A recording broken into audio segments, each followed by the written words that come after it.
Jai Hind friends, welcome to Kalyani IAS Academy. In this lecture we will study characteristics of sound and other topics related to sound. Now start the lecture and understand what is sound. See, sound is a form of energy which is transmitted in the form of wave and which produces sensation of hearing in our ears. Also, sound originates from vibrating objects. तो vibrating object से जो भी vibrations release होते हैं उसी से sound क्या होती है, ओरिजिनेट होती है. But all vibrations are not sound because the vibrations which are sensed by ear और विच कैन बी हियर्ड, उन्हें ही क्या कहा जाता है, साउंड कहा जाता है. Right. So the vibrations which are sensed by ears और which can be heard are known as sound. Right. So different topics related to sound we have studied in the previous lecture. Now we will study characteristics of sound. और ये जो topic है ये 11 marker या ये जो topic है ये 11 मार्कर क्वेश्चन के रूप में पूछा जा सकता है. Right. What is sound and what are the characteristics of sound? Explain. ये 11 मार्कर जो है क्वेश्चन पूछा जा सकता है. मे बी 5 मार्कर क्वेश्चन में पूछी जा सकती है. What is the intensity of sound, what is the loudness of sound, what is the pitch of sound, what is the timber of sound. तो 11 मार्कर में अगर क्वेश्चन पूछा जाएगा तो कैरेक्टरिस्टिक्स ऑफ साउंड के रूप में पूछा जाएगा और वहीं 5 मार्कर क्वेश्चन के रूप में या तो इंटेंसिटी के बारे में पूछा जाएगा या लाउडनेस के बारे में पूछा जाएगा. राइट. तो सबसे पहले हम यहां पर समझते हैं intensity of sound. See, the amount of sound energy passing through a unit area per second is known as intensity. Suppose that this is the area of, right, this is, right, unit area, right, और इस unit area से जितनी sound energy per second क्या है पास हो रही है उसको ही क्या कहा जाता है, राइट, इंटेंसिटी कहा जाता है. राइट. तो सीधी 3 मार्कर के लिए डेफिनेशन क्या हो जाएगी, the amount of sound energy, the amount of sound energy passing through a unit area per second is known as intensity of sound. और जो साउंड की इंटेंसिटी है वो एम्पलीट्यूड, फ्रीक्वेंसी और मीडियम के ऊपर क्या करती है, डिपेंड करती है. The intensity of sound is directly proportional to the square of amplitude, right, square of frequency as well as depend on the density of the medium. Right. तो जो इंटेंसिटी है वो एम्पलीट्यूड के स्क्वायर के proportional होती है, frequency के square के डायरेक्टली प्रोपोर्शनल होती है और वहीं डायरेक्टली प्रोपोर्शनल होती है density of the medium. Right. इसको उदाहरण से समझ सकते हैं कि जैसे एक लॉन्ग फ्लूट है. राइट. जैसे ये क्या हो जाएगी, लॉन्ग फ्लूट हो जाएगी. तो जब लॉन्ग फ्लूट को क्या किया जाता है, प्लेट किया जाता है तो उससे लार्जर वेवलेंथ की परंतु जो लोअर फ्रिक्वेंसी है उसकी साउंड क्या होती है, प्रोड्यूस होती है. और वहीं पर अगर कोई शॉर्टर क्या होती है, फ्लूट होती है. जैसे फ्लूट है जिसकी लेंथ क्या होती है, कम होती है या शॉर्ट होती है. राइट. तो जब शॉर्ट लेंथ की किसी फ्लूट को प्ले किया जाता है तो उससे, राइट, शॉर्टर वेवलेंथ परंतु जिसकी फ्रीक्वेंसी क्या होती है, हाई फ्रीक्वेंसी होती है, उसका साउंड क्या होता है, जनरेट होता है. तो लॉन्ग फ्लूट से या ऐसी फ्लूट जिसकी लेंथ ज्यादा होती है उससे larger wavelength but lower frequency की साउंड प्रोड्यूस होती है. वहीं जो लो शॉर्टर लेंथ की जो फ्लूट होती है उससे जो है हायर फ्रीक्वेंसी की जो साउंड है वो क्या होती है, रिलीज होती है. साथ ही साथ जो साउंड है, इंटेंसिटी ऑफ साउंड है, ये एक क्या होती है, फिजिकल क्वांटिटी होती है और इसको मेजर भी किया जाता है. And this intensity of sound is measured in microwatt पर मीटर. राइट. तो माइक्रोवाट पर मीटर को ही क्या कहा जाता है, राइट. तो जो इंटेंसिटी ऑफ साउंड है उसको माइक्रोवाट पर मीटर में क्या किया जाता है, मेजर किया जाता है. साथ ही साथ इसका जो कॉमन यूनिट है जिससे इंटेंसिटी मापी जाती है वो बेल है. और बेल का जो 10th भाग होता है उसको ही क्या कहा जाता है, डेसीबेल कहा जाता है. राइट. तो हमारे एटमॉस्फेयर में साउंड एनर्जी कितनी है उसको हम जनरली डेसीबेल में ही मापते हैं। So decibel is the 1/10 of bel. इस तरीके से डेसीबल से ही जो है हमारे एनवायरनमेंट में कितनी साउंड एनर्जी है उसको मेजर किया जाता है। दूसरा हो जाएगा यहाँ पर लाउडनेस। अब देखिए लाउडनेस क्या होती है। Loudness depends on the sensitivity of the ears to the sound. कुल मिलाकर हमारे ईयर किसी भी साउंड के लिए कितने सेंसिटिव हैं उसको ही क्या कहा जाता है, लाउडनेस कहा जाता है। कुल मिलाकर अगर कोई भी साउंड, राइट, कोई भी साउंड जो है, कोई भी साउंड या एक पर्टिकुलर साउंड है, उसके लिए आपके ईयर जितने सेंसिटिव होंगे उतना ही वह साउंड क्या होगा, लाउड आपको लगेगा। और यदि किसी साउंड के लिए आपके जो ईयर है वो सेंसिटिव नहीं है तो वह साउंड आपको लाउडनेस या उस साउंड की लाउडनेस आपको महसूस नहीं होगी, right. So loudness depends on the sensitivity of the ears. So loudness depends on the sensitivity of the ears to the sound, right. और इसी वजह से हो सकता है कि जो दो साउंड्स हैं, राइट, इवन दो टू साउंड्स में be of equal intensity, right, और उनमें से भी जो दो साउंड है जिनकी इक्वल इंटेंसिटी होती है उसमें से एक साउंड को हम जो है लाउडर और दूसरे साउंड को लेस लाउडर क्या कर सकते हैं, परसीव कर सकते हैं। जो लाउडनेस है वो इंटेंसिटी पर डिपेंड करती है, बट ये जो डिपेंड करती है वो रिलेशन बहुत ही क्या होता है, कॉम्प्लेक्स होता है। तो सीधी सी बात है, loudness of the sound depends on the sensitivity of the years, right. और हमारे जो ईयर है किसी भी साउंड के लिए जितने सेंसिटिव होते हैं वह साउंड हमको उतनी ही लाउड क्या होती है, महसूस होती है। और अगर हमारे ईयर जो है सेंसिटिव नहीं होते हैं तो वह जो साउंड है वो हमारे लिए, राइट, उतनी लाउड या स्मॉल या लेस लाउडर होती है। फॉर एन एग्जाम्पल, जो मॉस्किटोस होते हैं और दूसरा क्या हो जाएगा, लॉयन हो जाएगा, राइट। तो जो रात में कई बार मॉस्किटोस हमको क्या करते हैं, इरिटेट करते हैं, क्योंकि मॉस्किटोस जो साउंड को प्रोड्यूस करते हैं, राइट, उसके लिए हमारे जो ईयर्स होते हैं, राइट, वो सेंसिटिव होते हैं। इसी वजह से मॉस्किटोस का जो साउंड होता है वो हमें इरिटेट करता है, सोने नहीं देता है। वहीं लाइन की जो साउंड होती है, राइट, वो मॉस्किटोस से क्या होती है, कहीं ज़्यादा होती है। या हम कहें कि जो लॉयन की साउंड होती है उसकी इंटेंसिटी मॉस्किटोस से ज़्यादा होती है। फिर भी हमको जो इरिटेट करती है वो साउंड किसकी होती है, मॉस्किटोस की होती है या मच्छर की होती है। Next characteristic of sound is pitch. See, pitch is the characteristics of sound, right, by which sound is said to be louder, sorry, sound is said to be grave or shrill, right. जैसे उदाहरण के तौर पर अगर हम देखें तो जो मेल होते हैं, राइट, मेल की जो साउंड होती है, मेल की जो वॉइस होती है या एडल्ट की जो वॉइस होती है वो ग्रेव होती है। वहीं फीमेल की या चिल्ड्रन की जो वॉइस होती है वो श्रिल होती है, राइट। और ये सब हम किसकी वजह से जानते हैं, पिच के बारे में जानते हैं या पिच की वजह से जानते हैं। So pitch is the characteristics of sound, because of that sound is said to be grave or shrill. अब जो पिच है वो किस पर डिपेंड करती है, राइट। तो the pitch depends on the frequency of sound. कहने का तात्पर्य है कि फ्रीक्वेंसी जितनी ज़्यादा होगी तो पिच उतनी ही ज़्यादा होगी, और फ्रीक्वेंसी जितनी ही कम होगी तो पिच उतनी ही क्या होगी, कम होगी। इसको दूसरे शब्दों में हम डिफाइन कर सकते हैं, how the brain perceives the frequency of sound is known as pitch. तो 3 मार्कर में यदि पिच के बारे में पूछा जाता है तो हम सीधा लिख सकते हैं, pitch is the characteristics of sound, because of that sound is said to be grave or shrill. अब जो साउंड, जो पिच है, पिच किस पर डिपेंड करता है, तो the pitch depends on the frequency of sound, right. If frequency is high, right, हम यहां पर 2 हाइपोथेसिस लेते हैं। तो इफ फ्रीक्वेंसी इज हाई तो उसकी वजह से पिच भी क्या होगी, हाई होगी। और पिच अगर हाई होगी तो जो साउंड है वो कैसा होगा, श्रिल होगा, राइट।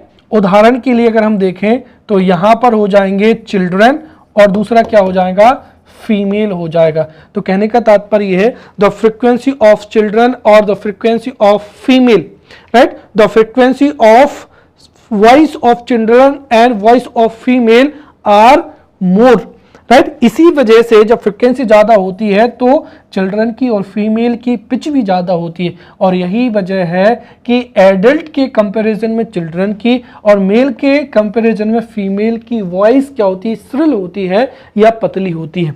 वही इसका दूसरा क्या हो जाएगा, if frequency of sound is low तो उससे पिच भी क्या होगी, लो होगी, और जो वॉइस होगी वो कैसी दिखाई सुनाई देगी, ग्रेव होगी। फॉर एन एग्जाम्पल यहाँ पर क्या हो जाएगा, चिल्ड्रन की वजह से क्या हो जाएगा यहाँ पर एडल्ट, और यहाँ पर क्या हो जाएगा मेल। तो चिल्ड्रन की कंपैरिजन में एडल्ट की और फीमेल के कंपैरिजन में मेल की जो फ्रीक्वेंसी है वो लो होती है, और फ्रीक्वेंसी लो होने से पिच भी लो होती है। देयरफॉर जो एडल्ट है वयस्क या जो मेल है उनकी जो वॉइस होती है वो कैसी होती है, ग्रेव होती है, राइट। नेक्स्ट हो जाएगा क्या, टिम्बर। अब जो टिम्बर है, timber is the characteristics of sound which helps to differentiate two sounds of equal loudness और equal pitch। अगर दो साउंड का, या जैसे हमने मान लिया कि this is the sound first and this is sound second, right. यदि सॉरी इनकी तो जो है एम्पलीट्यूड और फ्रीक्वेंसी जो है अलग अलग हो जाएगी, एक मिनट। जैसे मैंने कहा कि ये एक फ्रीक्वेंसी की क्या है, साउंड है, और उसी फ्रीक्वेंसी की ये क्या है, साउंड सेकेंड, राइट।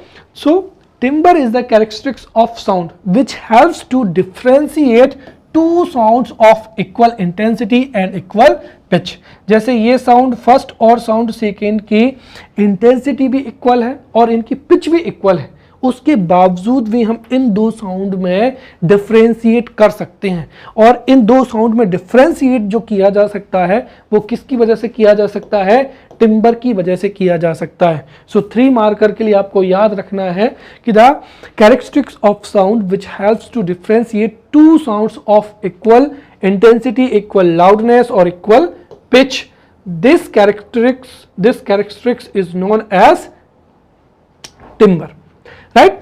अब यहां पर अगर हम देखें तो एक क्वेश्चन जो है आपसे पूछा जा सकता है, जैसे अगर एग्जाम में पूछा जाए, राइट, कि teacher is writing on board and 2 children are talking and teacher knows the name of these 2 students, how is this possible. तो this is possible because of timbre, क्योंकि 2 स्टूडेंट्स की जो साउंड है या 2 स्टूडेंट्स की जो voice है उनकी इंटेंसिटी, उनकी पिच इक्वल हो सकती है, बट टिम्बर की वजह से दोनों स्टूडेंट्स को या दोनों स्टूडेंट्स की वॉइस में टीचर क्या करता है, डिफरेंशिएट कर सकता है, right. And it is only because of difference in timber that we are able to recognize voice of our acquaintance। तो हमारे जितने भी रिलेटिव्स हैं, जितने भी फ्रेंड्स हैं, हम उन सब की वॉइस को रिकॉग्नाइज कर सकते हैं बिकॉज ऑफ टिम्बर। अब ये टिम्बर है, या जैसे आपने कहा कि आपके 2 ब्रदर हैं तो दोनों ब्रदर की जो वॉइसेज हैं उसमें आप डिफरेंशिएट कर सकते हैं बिकॉज ऑफ टिम्बर। अब ये टिम्बर किस वजह से होता है, तो वो होता है किसकी वजह से, जो है रीजन, उसका जो रीजन है वो हम यहां पर समझते हैं।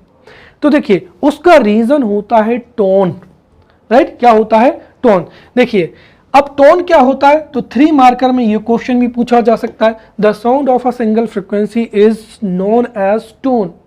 और जब इसी टोन को बार बार रिपीट किया जाता है तो उससे क्या बनता है, नोट बनता है। और जब इसी टोन को बार बार, राइट, जब डिफरेंट फ्रीक्वेंसीज की जो टोन होती हैं उनको डेफिनेट इंटरवल्स में जो है बजाया जाता है, प्ले किया जाता है, तो उसी से क्या प्रोड्यूस होता है, म्यूजिक प्रोड्यूस होता है। कहने का तात्पर्य सीधा सा इतना है कि ह्यूमन बॉडी में यहां पर क्या पाया जाता है, लैरिंग्स पाया जाता है, राइट, जिसको कंठ कहते हैं। और लैरिंग्स में से इक्वल फ्रीक्वेंसी का, राइट, हमारे जो लैरिंग्स है उससे इक्वल फ्रीक्वेंसी का टोन तो रिलीज होता है, बट जब टोन निकलती है तो एक टोन दूसरे टोन से किस तरीके से रिलेटेड है उसकी वजह से जो नोट है वो क्या होता है, अलग हो जाता है। और हर एक पर्सन की जो फ्रीक्वेंसी है, राइट, या हर एक पर्सन की जो वॉइस है वो क्या होती है, अलग अलग होती है। तो यहाँ पर 3 चीजें मैं आपको पहले क्लियर कर दूं। 3 मार्कर के लिए टोन क्या होता है आप ये याद रखें, the sound of single frequency, the sound of single frequency is known as tone, right. और जब टोन को रिपीट किया जाता है रेगुलर इंटरवल्स पर तो उसी को नोट कहा जाता है और उसी से म्यूजिक क्या होता है, जनरेट होता है। अब हम कैसे अपने रिलेटिव्स की जो वॉइस है उसको रिकॉग्नाइज करते हैं, तो हम टिम्बर की वजह से ही क्या करते हैं, रिकॉग्नाइज करते हैं, क्योंकि सभी ह्यूमंस में लेरिंग्स पाया जाता है और लेरिंग्स से डेफिनेट फ्रिक्वेंसी की जो, या हम कह सकते हैं कि हमारे टोन से सिंगल फ्रिक्वेंसी की वॉइस निकलती है, उसको क्या कहा जाता है, टोन कहा जाता है। बट उनका रिपीटेशन क्या होता है, अलग अलग होता है। इसी वजह से हर एक पर्सन की जो वॉइस है वो क्या होती है, अलग अलग होती है। जैसे उदाहरण के तौर पर समझें तो जो इंडियन म्यूजिक सिस्टम है उसमें 7 टोन्स को माना गया है। जैसे सा तो इसकी फ्रिक्वेंसी होती है 265, रे की 294, गा की 330, राइट, मा की 349, पा की 392, फिर धा की 440 और नी की मतलब क्या होती है 494। और जब इन्हीं टोन को रिपीट किया जाता है तो उसी से म्यूजिक क्या होता है, प्रोड्यूस होता है। और इसी तरीके से जब हमारे लेरिंग्स से साउंड प्रोड्यूस होता है तो टोन की रिपीटेशन अलग अलग होती है। इस वजह से हमारे जितने भी रिलेटिव्स हैं उनकी वॉइस क्या होती है, अलग अलग होती है, right. Now the most important topic that is music and that is noise. अब सबसे पहले तो यहां से 5 मार्कर क्वेश्चन पूछा जा सकता है, right. What is the music, right, write down the characteristics of music, और what is noise, write down the characteristics of noise.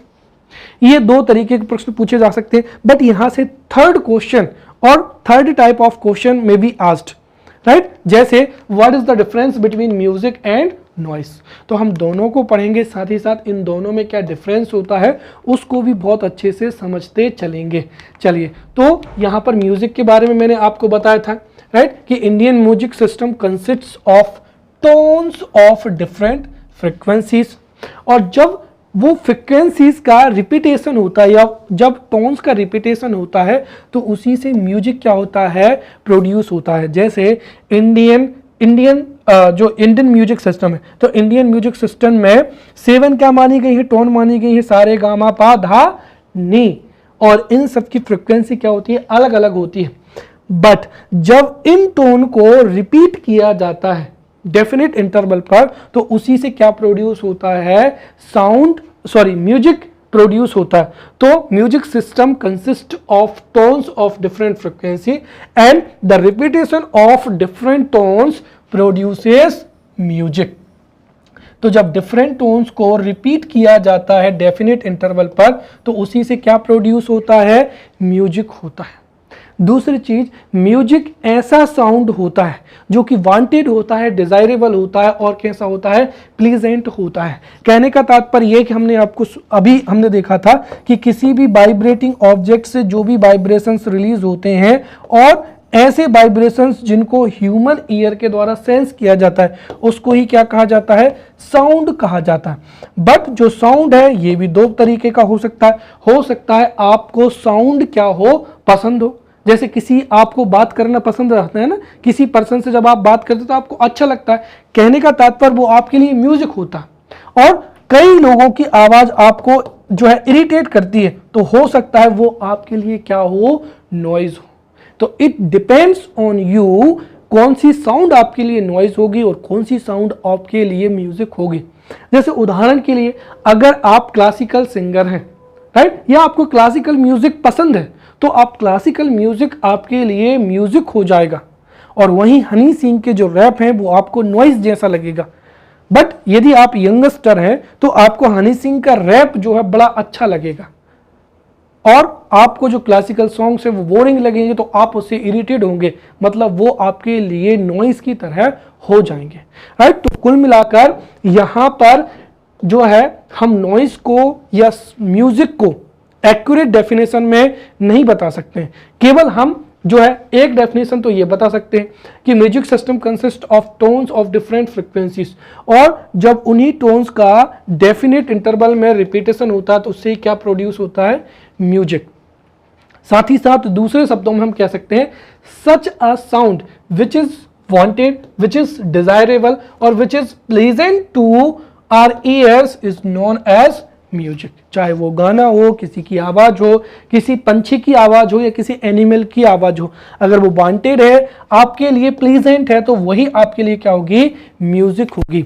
Otherwise वो आपके लिए क्या बन जाएगा, नॉइज बन जाएगा। तो sound which is unwanted, undesirable, unpleasant to ear is known as noise, right. तो किसी भी पर्सन की, एनिमल की, वर्ड्स की, राइट, किसी भी सिंगर की अगर आपको जो साउंड है वो पसंद नहीं है, वो आपके लिए अनवांटेड है, तो वही क्या कहलाएगी, यहाँ पर नॉइज कहलाएगी, राइट। तो ये पहला अंतर हो जाएगा कि जो म्यूजिक होता है, right, such a sound which is wanted, desirable, pleasant is known as music, और जो अनवांटेड होता है, अनडिजायरेबल होता है, अनप्लीजेंट होता है, उस साउंड को ही क्या कहा जाता है, नॉइज कहा जाता है। दूसरा अंतर क्या होता है, राइट, कि किसी वाइब्रेटिंग ऑब्जेक्ट से जो भी टोन, किसी भी वाइब्रेटिंग ऑब्जेक्ट से जो भी वाइब्रेशंस रिलीज होते हैं, अगर वो क्या हो, इररेगुलर होते हैं, अगर इररेगुलर वाइब्रेशन होते हैं तो उनसे क्या प्रोड्यूस होता है, नॉइज प्रोड्यूस होता है। और वहीं अगर उनसे रेगुलर वाइब्रेशंस रिलीज हो रहे हैं, और रेगुलर वाइब्रेशंस रिलीज हो रहे हैं, साथ ही साथ उनमें एक डेफिनेट रिलेशन होता है, तो वो ही किसको प्रोड्यूस करते हैं, म्यूजिक को प्रोड्यूस करते हैं। तो म्यूजिक या this type of sound is produce as a result of regular vibrations of an object, और जो रेगुलर वाइब्रेशंस होते हैं उनमें एक डेफिनेट रिलेशन होता है, और उसी डेफिनेट रिलेशन की वजह से वह साउंड हमको वांटेड या डिजायरेबल या हमारे लिए प्लीजेंट हो जाता है, राइट। फिर तीसरा क्या हो जाएंगे, जो विभिन्न प्रकार के जो म्यूजिकल इंस्ट्रूमेंट होते हैं, विभिन्न प्रकार के म्यूजिकल इंस्ट्रूमेंट्स को जो प्ले किया जाता है किसी स्पेसिफिक रिदम पर, तो उनसे साउंड क्या होता है, प्रोड्यूस होता है। साथ ही साथ जो म्यूजिक होता है, म्यूजिक हैज़ पॉजिटिव इफेक्ट। यदि आपका हेडेक हो रहा है या आप इरिटेट हो रहे हैं, वहां पर आपको प्लीजेंट रिदम अगर प्ले की जाए तो उससे आपकी हेल्थ पर जो है पॉजिटिव इफेक्ट होगा। या कई मेंटल डिसीज के ट्रीटमेंट के लिए जो है पॉजिटिव या साउंड को जो है एज ए मेडिसिन जो है यूज किया जाता है। फिफ्थ क्या हो जाएगा कि जो म्यूजिक होता है, music is beneficial for health, right. जैसे दिन भर आप काम करते हैं और शाम को अगर आप एक दो अच्छे गाने सुन लेते हैं तो आपको मेंटल पीस प्राप्त होता है, विच मीन्स ये आपके हेल्थ के लिए बहुत ही अच्छा होता है, राइट। साथ ही साथ अगर आप जो भी म्यूजिक सुन रहे हैं उसकी लाउडनेस या उसकी इंटेंसिटी इंक्रीज हो जाए तो वही क्या बन जाएगा, नॉइज बन जाएगा, right. So this is the definition of music, और साथ ही साथ ये यहां पर क्या हो जाएंगे, कैरेक्टरिस्टिक्स ऑफ म्यूजिक हो जाएंगे। Now we will understand noise. तो नॉइज की डेफिनेशन क्या होती है, sound which is unwanted, undesirable, unpleasant to ear is known as noise. Noise कैसे प्रोड्यूस होता है, so noise is produced by irregular vibrations of objects. तो किसी भी ऑब्जेक्ट के जो इररेगुलर वाइब्रेशंस होते हैं उनसे ही नॉइज क्या होता है, प्रोड्यूस होता है। साथ ही साथ ध्यान रखें आप कि साउंड जो है म्यूजिक भी हो सकता है और नॉइज भी हो सकता है। अगर वो आपके लिए डिजायरेबल है तो वो आपके लिए म्यूजिक होगा, but indesirable, so indesirable intensity of sound is known as noise। जो साउंड होता है वो जो म्यूजिक होता है वो प्लीजेंट होता है, उसके अपोजिट में नॉइज कैसा होता है, अनप्लीजेंट होता है, अनवांटेड होता है, साथ ही साथ एनोइंग होता है। नॉइज आपको डिस्ट्रैक्ट करता है, एनोय करता है, परेशान करता है। उदाहरण के लिए नॉइज कहाँ से प्रोड्यूस होता है, जैसे क्राउड होता है, राइट, सभी लोग बातचीत कर रहे हैं, you are not able to understand who is talking, right.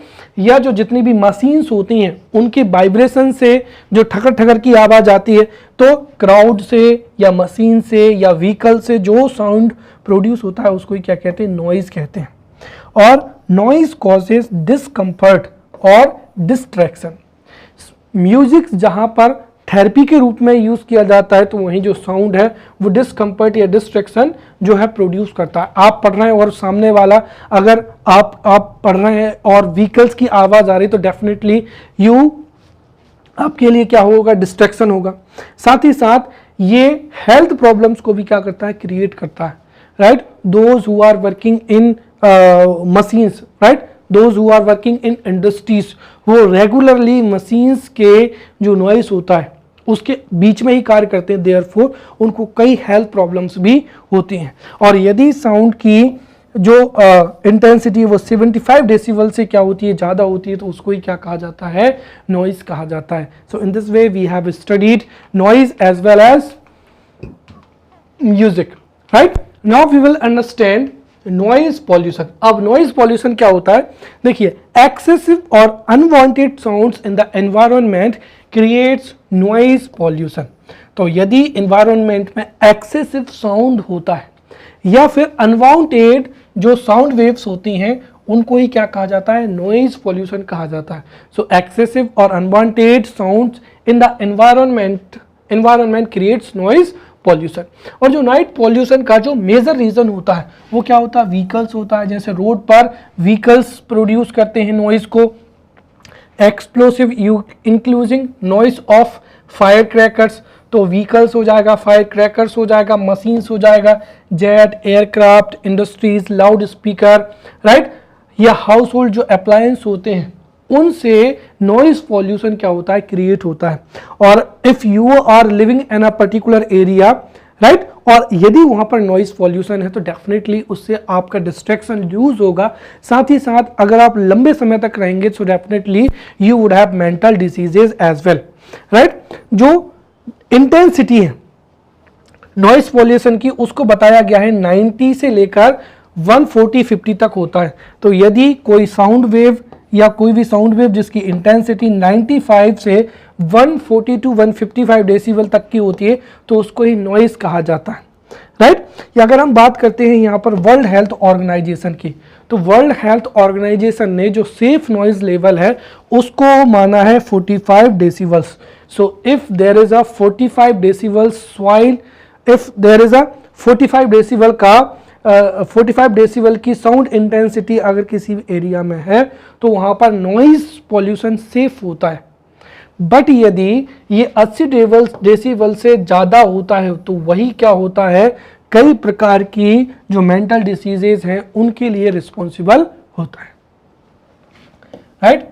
Now we will understand reflection of sound. तो जैसे रिफ्लेक्शन ऑफ लाइट होता है वैसे ही रिफ्लेक्शन ऑफ क्या होता है, साउंड होता है। जब कभी भी साउंड किसी सरफेस से हिट करती है तो वह किसी एंगल पर क्या होती है, रिफ्लेक्ट होती है, एंगल बनाते हुए रिफ्लेक्ट हो जाती है। और इसी जो घटना है इसी को क्या कहा जाता है, रिफ्लेक्शन ऑफ साउंड कहा जाता है। So when sound wave falls on surface it turns on a particular angle is known as reflection of sound, right. So when sound wave falls on surface it turns making a particular angle is known as reflection of sound. और जैसे light का reflection होता है वैसे ही sound का भी क्या होता है, रिफ्लेक्शन होता है। और साउंड की रिफ्लेक्शन के भी कई पॉजिटिव और कई नेगेटिव क्या होते हैं, इम्पैक्ट होते हैं, जिसको हम आगे जाकर बहुत अच्छे से समझेंगे। देखिए, जो साउंड वेव होती है उनकी वेवलेंथ क्या होती है, ज़्यादा होती है। देयरफॉर साउंड वेव के रिफ्लेक्शन के लिए जो लार्ज साइज वेरियर होना चाहिए, सरफेस कैसा होना चाहिए, वाइडर होना चाहिए। इफ सरफेस एरिया और if there is a large surface various then definitely जो साउंड वेव है उसका सॉलिड से या लिक्विड से क्या हो सकता है, जो है रिफ्लेक्शन हो सकता है। जैसे क्या हो जाएंगे, माउंटेन्स हो जाएंगे या वाल्स हो जाएंगे। तो यहाँ पर सबसे पहले definition, when sound wave falls on a surface it turns making particular angle is known as reflection of sound. तो जैसे लाइट का रिफ्लेक्शन होता है वैसे ही साउंड का भी रिफ्लेक्शन होता है। और साथ ही साथ जो रिफ्लेक्शन के लॉ होते हैं वो रिफ्लेक्शन ऑफ लाइट के जो लॉज होते हैं वही रिफ्लेक्शन ऑफ साउंड के भी लॉज होते हैं। और जो लार्जर एरिया होता है या larger large size barrier surface होता है, उसी से ही साउंड का क्या होता है, रिफ्लेक्शन होता है। अब हमारे बीच में कई ऐसे इंस्ट्रूमेंट्स होते हैं जो कि रिफ्लेक्शन पर ही क्या करते हैं, डिफरेंट होते हैं, राइट। तो ये एग्जाम में पूछा जा सकता है 5 मार्कर में, right. What is the reflection of sound, या विच instruments work on the theory of reflection of sound। तो साउंड, रिफ्लेक्शन ऑफ साउंड के ऊपर कौन कौन से इंस्ट्रूमेंट्स वर्क करते हैं उनको समझते हैं। सबसे पहला तो क्या हो जाएगा, instrument like megaphone, loud speaker, horn, trumpet, ये सभी रिफ्लेक्शन ऑफ साउंड पर ही क्या करते हैं, वर्क करते हैं। जैसे उदाहरण के तौर पर हम समझते हैं यहाँ पर लाउड स्पीकर, एक होता है बॉक्स होता है। अब जब आप बॉक्स को प्ले करेंगे तो उससे जो साउंड जनरेट होगा वो नियर बाई एरिया में, जैसे मान लेते हैं कि 10 फीट तक उसका जो है साउंड क्या होगा, सुनाई देगा। बट लाउड स्पीकर होता है तो लाउड स्पीकर आप देखते हैं इस तरीके का होता है, जो कि सामने से बहुत क्या होता है, चौड़ा होता है, और इधर क्या होता है, इस तरीके से होता है। तो जैसे ही यहाँ से साउंड प्रोड्यूस होता है, इसका बार बार क्या होता है, रिफ्लेक्शन होता है, और रिफ्लेक्शन की वजह से इसका जो साउंड है वो बहुत दूर तक क्या होता है, सुनाई देता है, राइट। तो जो इंस्ट्रूमेंट्स हैं like megaphone, loud speaker, horn हो जाएगा, ट्रम्पेट हो जाएगा, राइट, या क्लैरिनेट हो जाएगा, ये सभी रिफ्लेक्शन ऑफ साउंड के जो थ्योरी है उसी के आधार पर डिजाइन किए जाते हैं। सेकंड क्या हो जाएगा, स्टेथोस्कोप। देखिए, जब कभी भी डॉक्टर को आपकी हार्ट बीट सुननी हो तो वो स्टेथोस्कोप लगाता है। स्टेथोस्कोप क्या करता है, स्टेथोस्कोप में आपकी हार्ट से जो भी साउंड आती हैं, उन साउंड को, उन रिफ्लेक्टेड साउंड को ये इकट्ठा करता है, और फिर जाकर डॉक्टर अपने जो ईयर हैं उसमें जाकर आपकी हार्ट बीट को सुनता है। तीसरा क्या हो जाएगा कि ये जो क्वेश्चन है ये एग्जाम में आ सकता है, राइट, ये मोस्ट इंपॉर्टेंट है। इफ आपके पास में हार्ड कॉपी नोट्स हैं तो प्लीज इसमें आप 2 स्टार लगाएं। ये क्वेश्चन इस तरीके से पूछा जा सकता है कि why the curved walls are constructed, right. तो कोई भी कंसर्ट हॉल तो होते हैं,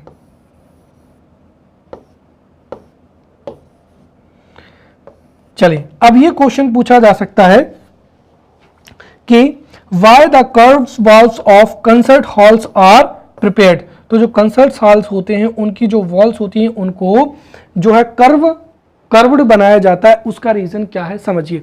देखिए, अगर हॉल क्या होगा, इस तरीके से या तो स्क्वायर शेप में होगा या फिर हम मानते हैं रेक्टेंगल होगा। तो इस केस में क्या होगा, अगर यहाँ पर साउंड सिस्टम है तो इतने एरिया में क्या होगा, साउंड सुनाई देगा। इस कॉर्नर में यहाँ पर साउंड नहीं सुनाई देगा। परंतु यदि हम इसी हॉल को इस तरीके से इसकी जो वॉल्स हैं वो कर्व्ड बनाएंगे, राइट, सो डेफिनेटली इससे बार बार हर डायरेक्शन में क्या होगा, रिफ्लेक्शन होगा, और उसकी वजह से ही पूरे के पूरे कंसर्ट हॉल में जो है, जो भी स्पीकर है, जो भी बोल रहा है, वो सभी जगह क्या होगा, सुनाई देगा। तो जो कंसर्ट हॉल होते हैं जैसे थिएटर हो जाएगा या यूनिवर्सिटी का ऑडिटोरियम हो जाएगा, उनकी जो वॉल्स होती हैं वो कर्व्ड बनाई जाती हैं ताकि सभी डायरेक्शन में रिफ्लेक्शन हो और पूरी की पूरी ऑडियंस तक जो है क्लियरली साउंड पहुंच पाए। साथ ही साथ जो हियरिंग एड डिवाइसेस होती हैं जैसे ईयर, ट्रम्पेट, ये सभी भी रिफ्लेक्शन ऑफ साउंड पर ही वर्क करते हैं। और पांचवा क्या हो जाएगा, राडार हो जाएगा। Radar is the device which works on the reflection of sound. चलिए, इसी के प्रीवियस लेक्चर में हमने एक और जो इंस्ट्रूमेंट था जिसको क्या बोला जाता है, सोनार। देखिए, वर्तमान समय में sonar is the eyes of navy, right. Sonar की जो नेवी की आंखें होती हैं वो सोनार ही होती हैं। नेवी को पता चल जाता है कि कौन हमारी वाटर में इंटर कर चुका है, ये सोनार से पता चलता है। वैसी जो एयरफोर्स की आईज होती हैं वो क्या होती हैं, राडार होती हैं। कोई भी हमारी एयर स्ट्रिप में या हमारी एयर वाटर में कौन सा प्लेन उड़ रहा है, राइट, कौन सा एयरक्राफ्ट है, उसकी पूरी पूरी जानकारी किससे मिलती है, राडार की। तो देखिए जो राडार है, radio waves are used in radar. तो सबसे पहली चीज तो ये है कि राडार में रेडियो वेव्स को क्या किया जाता है, यूज किया जाता है, जो कि रिफ्लेक्शन ऑफ साउंड पर क्या करता है, वर्क करता है। फॉर एन एग्जांपल मैंने मान लिया कि ये हमारा क्या हो जाएगा, दक्षिण भारत हो जाएगा, साउथ इंडिया हो जाएगा। अब जैसे मान लिया कि देयर इज अ मिसाइल और there is a rocket, right, which is flying above Karnataka, right. अब जैसे ये कर्नाटक की बॉर्डर में इंटर करेगा, तो चूंकि राडार से रेगुलरली जो रेडियो वेव्स है वो क्या होती हैं, रिलीज की जाती हैं, और जैसे ये रेडियो वेव्स इससे टकराएंगी तो उनका क्या होगा, रिफ्लेक्शन होगा, और जब रिफ्लेक्शन, यही रिफ्लेक्टेड रेट्स जब ट्रांसमीटर तक पहुंचेंगी तो उससे पता चल जाता है कि हमारी जो एयर बॉर्डर है उसमें कौन सी मिसाइल, कौन सा यान, कौन सा हेलीकॉप्टर है, कितनी स्पीड से है और किस डायरेक्शन में आगे बढ़ रहा है, राइट। तो राडार से हम किसी भी जो फ्लाइंग ऑब्जेक्ट है उसकी डिस्टेंस, उसकी हाइट, उसकी लोकेशन, उसकी डायरेक्शन, सबको क्या कर सकते हैं, आइडेंटिफाई कर सकते हैं। नेक्स्ट क्या हो जाएगा, इको। अब देखिए इको क्या होता है, जो रिफ्लेक्टेड साउंड होता है उसको ही इको कहा जाता है। कुल मिलाकर जो ओरिजिनल साउंड है उसके पश्चात जो भी साउंड हमको सुनाई देता है उसको ही इको कहते हैं। So echo is a reflection of sound that arrives at the listener with a delay after the direct sound। कहने का तात्पर्य ये है, listen, suppose this is wall और यहां से a person is standing here and who is speaking, तो वह जो भी बोल रहा है उससे साउंड प्रोड्यूस हो रहा है। अब ये साउंड जैसे उसने कहा राम, राइट, तो he has pronounced राम, तो ये जो राम की साउंड है ये यहां तक जाएगी, फिर यहां से उसका रिफ्लेक्शन होगा, और रिफ्लेक्शन के बाद में ये रिफ्लेक्टेड जो साउंड है जब उसके ईयर तक पहुंचेगा तो कुछ समय पश्चात उसको फिर से राम की साउंड सुनाई देगी। बट ये दरअसल क्या है, रिफ्लेक्टेड साउंड है जो कि डिले के पश्चात उसको सुनाई दे रहा है, उसको ही क्या कहा जाता है, इको कहा जाता है, राइट। तो 3 मार्कर के लिए डेफिनेशन क्या हो जाएगी, echo is a reflection of sound. So echo is a reflection of sound that arrives at the listener with a delay after the direct sound, या ओरिजिनल साउंड के रिफ्लेक्शन के पश्चात में जो साउंड लिसनर तक पहुंचती है उसको ही क्या कहा जाता है, इको कहा जाता है। अब इको प्रोड्यूस होने के लिए कुछ डिस्टेंस होनी चाहिए, और वो डिस्टेंस कितनी होनी चाहिए, 7.3 metre. So if speaker and barrier, if the distance between speaker and barrier is 17.3 metre, तभी क्या होगा, इको प्रोड्यूस होगा। उसका कारण क्या है, उसका कारण ये है कि the sensation of sound in our brain last for about 1 second. तो साउंड का जो सेंसेशन है वो 0.1 सेकेंड तक होता है। तो कहने का तात्पर्य है कि 0.1 सेकेंड में यदि कोई डायरेक्ट साउंड या ओरिजिनल साउंड किसी बैरियर से रिफ्लेक्ट होकर अगर अगेन हम तक पहुंच जाता है तो हमको इको क्या होगा, सुनाई देगा। अब दूसरी चीज ये है कि जो भी साउंड होता है उसका 25 डिग्री पर जो स्पीड होती है वो कितनी होती है, 346 मीटर। अर्थात साउंड जो है 1 सेकेंड में कितना ट्रेवल करेगा, 346 मीटर पर सेकेंड, और इसको हम मल्टीप्लाई कर दे कितने, 0.1 से। तो मतलब ये है कि साउंड जो है 1 सेकेंड में, सॉरी 0.1 सेकेंड में 34.6 मीटर जो है ट्रेवल करेगा। लेकिन ये तो टोटल 1 सेकेंड का हुआ। 1 सेकेंड में स्पीकर से जो है बैरियर तक पहुंचना और बैरियर से टकराकर वही साउंड वापस आ जाए, इसका मतलब कितना, हाफ, जो कि कितना होता है 17.3 मीटर। तो if the distance between speaker and the barrier is 17.3 meter, only then echo may be produced, right? Next we will study reverberation। अब रिवर्बरेशन क्या होता है, reverberation is persistence of sound और echo after sound is produced. तो जब sound produce होता है और वह कुछ सेकेंड के लिए एनवायरनमेंट में परसिस्टेंस होता है, राइट, और उसी को क्या कहा जाता है, रिवर्बरेशन कहा जाता है। तो सिंपल डेफिनेशन हो जाएगी, reverberation is a persistence of sound और echo after sound is produced. और रिवर्बरेशन टाइम क्या होता है? The time during which this sound continues to be heard is known as reverberation time. जैसे उदाहरण के लिए मैंने आपसे कहा हेलो, तो ये जो हेलो की साउंड है ये आपके जब तक आप इसको हियर कर पाएंगे वही टाइम पीरियड क्या कहलाएगा? रिवर्बरेशन टाइम कहलाएगा। So the time during which this sound continues to be here is known as reverberation time. अब रिवर्बरेशन जो है हमारी हियरिंग के लिए बहुत ही अच्छा होता है, बट अगर रिवर्बरेशन टाइम और साउंड का ज़्यादा से ज़्यादा रिवर्बरेशन होगा तो उससे किसी भी कंसर्ट हॉल में स्पीकर जो भी कह रहा है वो समझ में नहीं आता। For an example here is speaker, और ये स्पीकर जो है कुछ भी बोल रहा है, राइट, यहाँ पर बोल रहा है। जब रिवर्बरेशन टाइम अगर क्या होगा? ज़्यादा होगा। तो रिवर्बरेशन टाइम यदि ज़्यादा होगा तो जो जैसे इसने कहा कि हेलो आई एम, तो पता चला कि हेलो के जो साउंड है वही पूरे के पूरे कंसर्ट हॉल में लंबे समय तक गूंज रही है। उसके बाद में जो जितनी भी ऑडियंस होती है उनको आई एम सुनाई ही नहीं देता। जैसे थिएटर में कई बार होता है ना, हीरो या एक्टर जब पंचलाइन बोलता है तो सब लोग ऑडियंस हल्ला मचा देती है और अगले की जो 2-3 लाइनें वो सुनाई ही नहीं देती है। तो वैसे ही कुल मिलाकर एक जब रिवर्बरेशन टाइम ज़्यादा होगा तो जो भी स्पीकर बोलेगा वो क्लियरली ऑडियंस के लिए ऑडिबल नहीं होगा, राइट। और ऐसा क्यों होता है? क्योंकि जो कंसर्ट हॉल होते हैं उनकी वॉल से, राइट, वॉल से, सीलिंग से, फ्लोर से, हर जगह से क्या होता है? रिफ्लेक्शन होता है, right. So wall, ceiling, floor of the hall causes lot of reflection which is the reason for the, right, reverberation. तो जब बार बार रिफ्लेक्शन होता है तो उसी की वजह से रिवर्बरेशन होता है, राइट। और यदि प्लेबैक स्पीड जो है 0.8 सेकेंड हो जाए तो जो भी ऑडियंस है वो स्पीकर को क्लियरली सुन ही नहीं पाएगी। अब रिवर्बरेशन को कंट्रोल करने के लिए क्या किया जाता है? सबसे पहली चीज तो ये है कि कंसर्ट हॉल्स में या रूम्स में, राइट, ये थिएटर में जो है थिक पोरस कर्टन्स डाले जाते हैं, क्योंकि ये जो कर्टन्स होते हैं ये साउंड को क्या कर लेते हैं? एब्जॉर्ब कर लेते हैं। तो सबसे पहले चीज, चाहे थिएटर हो चाहे कंसर्ट हॉल हो, उनमें कर्टन्स लगाए जाते हैं जो कि साउंड को एब्जॉर्ब कर लेते हैं।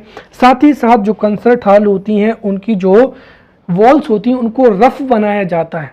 क्यों? क्योंकि अगर उनकी जो वॉल्स होंगी, अगर जो वॉल्स होंगी वो शाइनिंग होंगी तो डेफिनेटली उससे रिफ्लेक्शन ज़्यादा होगा तो रिवर्बरेशन होगा, right.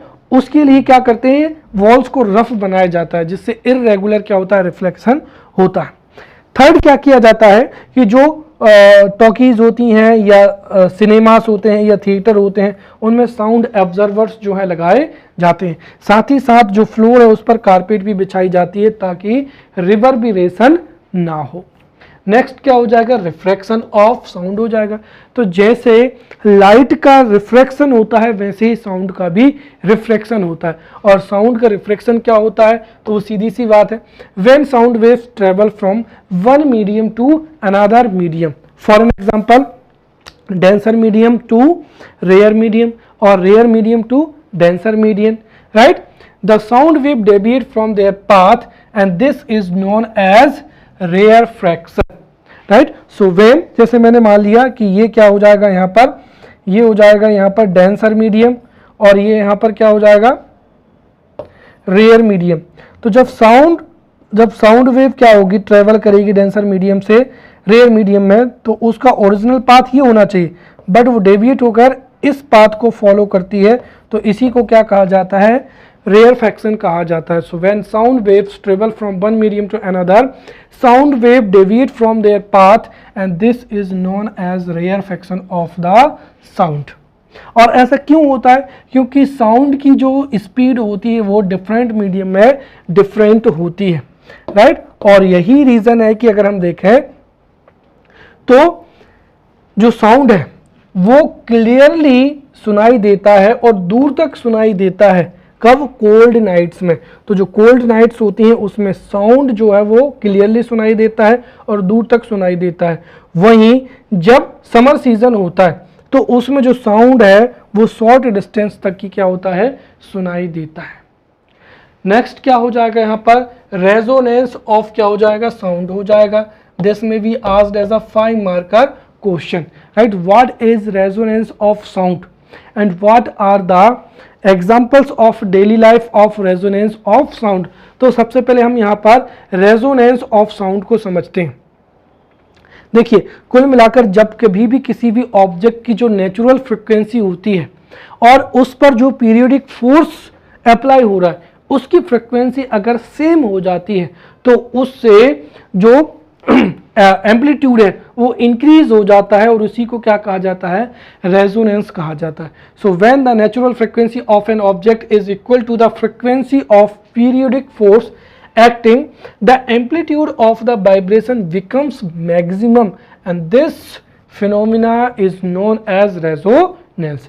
So when natural frequency of an object is equal to the frequency of periodic force acting, तो उससे एम्पलीट्यूड इंक्रीज हो जाता है और इसी को क्या कहा जाता है, रेजोनेंस कहा जाता है. या इसको हम दूसरे शब्दों में कह सकते हैं कि when the frequency of sound matches the frequency of acoustic system, the amplitude of sound waves becomes maximum or increases, और उसी की वजह से क्या होता है, रेजोनेंस, या इसी इंसिडेंट को क्या कहा जाता है, या this phenomena is known as resonance, right. अब इसके डेली लाइफ के एग्जांपल क्या है. सबसे पहला कि whenever soldiers passes through the bridge, तो उनको एडवाइस दी जाती है कि वो एक साथ जो है पैरों को ना उठाएं, क्योंकि जो मिलिट्री होती है, राइट, ये आर्मी होती है.